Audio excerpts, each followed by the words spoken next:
పుచ్చకాయ దోశ. మరి పుచ్చకాయ దోశ తయారు చేసుకోవడానికి కావాల్సిన పదార్థాలు ఏంటో చూసేద్దాం.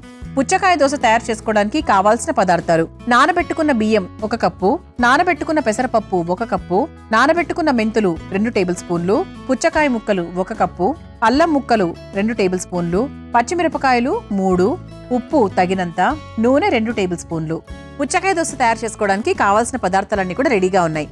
అయితే మనకు ఇక్కడ పుచ్చకాయ ముక్కలు ఇదిగోండి ఈ విధంగా మనము ఆ మెయిన్ ఆ పండు ఏదైతే ఉందో అది తీసేసి, ఆఫ్ కోర్స్ చాలా మంది అది తీసేసిన తర్వాత పడేస్తూ ఉంటారు, పడేనక్కర్లేదు. ఇటువంటి దాంతో కూడా మనం చక్కగా దోశ తయారు చేసుకోవచ్చు. ఇదిగోండి ఈ పైన అంతా కూడా మనకు ఫైబరు పండు అంతా వెళ్ళిపోయిన తర్వాత మిగిలిన దాన్ని చిన్న ముక్కలుగా కట్ చేసుకొని పెట్టుకున్నాం. సో ఇన్ని రోజులు మనం ఇది వేస్ట్ అనుకున్న దాంతో ఈ రోజు మనం దోశ తయారు చేసుకుంటున్నాం అనమాట. అసలు ఎంత మంచి వంట చూడండి. అయితే పుచ్చకాయ గురించి చెప్పాలి అంటే పుచ్చకాయని మనం ఎక్కువగా తీసుకుంటూ ఉండడం వల్ల ఫస్ట్ ఆఫ్ ఆల్ మన ఒంట్లో వేడి తగ్గుతుంది. ఇందులో పొటాషియం ఎక్కువగా ఉంటుంది కాబట్టి హార్ట్ హెల్త్ కూడా చాలా మంచిది. అలాగే విటమిన్ B6 కూడా ఉంటుంది. ఓవరాల్గా చెప్పాలి అంటే మనకు నర్వ్ హెల్త్ని ఇంప్రూవ్ చేసుకోవడానికి, నరాల శక్తిని పెంచుకోవడానికి ఇది చాలా బాగా సహాయపడుతూ ఉంటుందన్నమాట.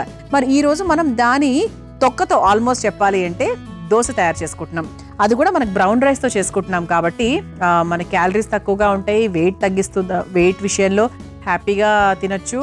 ఆ తర్వాత షుగర్ ఉన్న వాళ్ళు కూడా తినచ్చు, డైజెషన్కి కూడా చాలా చాలా మంచిది.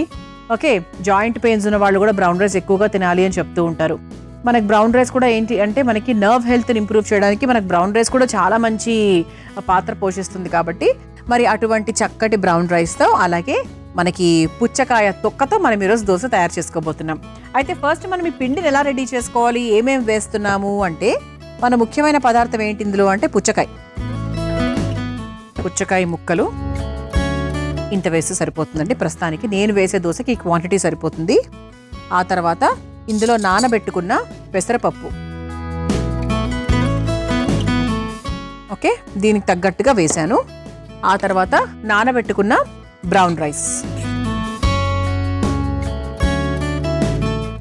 ఓకే, ఆ తర్వాత ఇందులో అల్లం ముక్కలు, ఆ తర్వాత పచ్చిమిరపకాయలు, ఆ తర్వాత నానబెట్టుకున్న మెంతులు,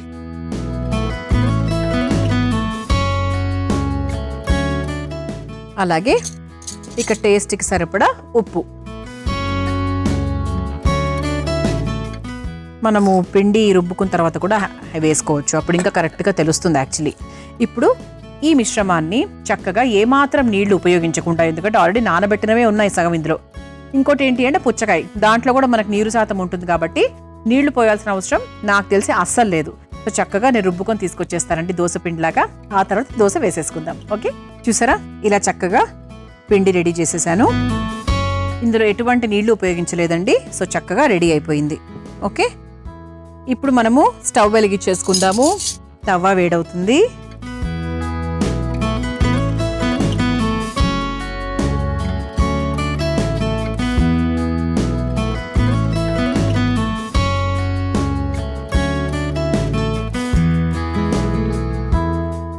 ఓకే, ఇలా పిండి రెడీ అయిపోయింది. ఇది మనకి ఏంటి అంటే ఈ పుచ్చకాయ దోశను తరచూ తింటూ ఉండడం వల్ల మనకు బేసిక్గా నర్వస్ సిస్టమ్ అంతా కూడా చాలా బాగా స్ట్రెంథన్ అవుతుంది, ఇంప్రూవ్ కూడా అవుతుంది. ఓకే, సో 100% ఇది తినడం మొదలు పెట్టేసేయండి.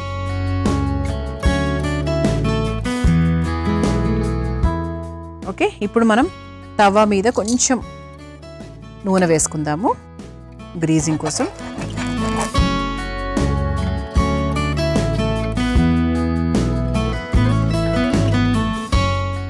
పెనం ఇంకొంచెం లైట్గా వేడెక్కిన తర్వాత మనం ఈ పుచ్చకాయ దోశ వేసేసుకోవచ్చు. ఇది కూడా ఒక రకంగా చెప్పాలి అంటే ఇన్స్టెంట్ కన్నా కూడా ఒక 3 గంటల పాటు నానబెట్టుకుంటే బెటర్. ఎందుకంటే మనకు బ్రౌన్ రైస్ అయినా కూడా పెసరపప్పు అయినా కూడా ఒక 3 గంటల పాటు నానబెట్టుకుంటే ఇది ఇంకా బాగా వస్తుంది అనమాట. సో మీరు డిన్నర్ లాగా మీరు దీన్ని ప్రిఫర్ చేయాలి అనుకుంటే కూడా చేసుకోవచ్చు. పెనం కూడా వేడెక్కింది కాబట్టి ఇక పుచ్చకాయ దోశ వేసేసుకుందాం.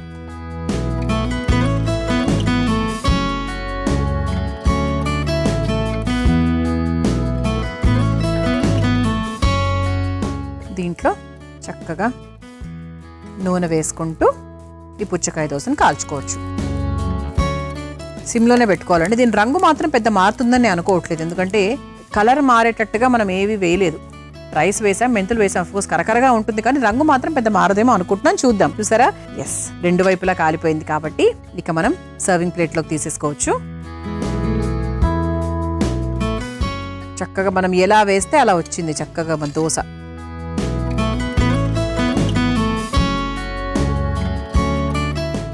ఇలా వేడివేడిగా కరకరలాడే పుచ్చకాయ దోశ మీ అందరి కోసం రెడీ చేసేసాను. మరి మీరు తయారు చేసుకోవాలనుకుంటే కావాల్సిన పదార్థాలు తయారు చేసుకునే విధానం మరొకసారి చూసేయండి.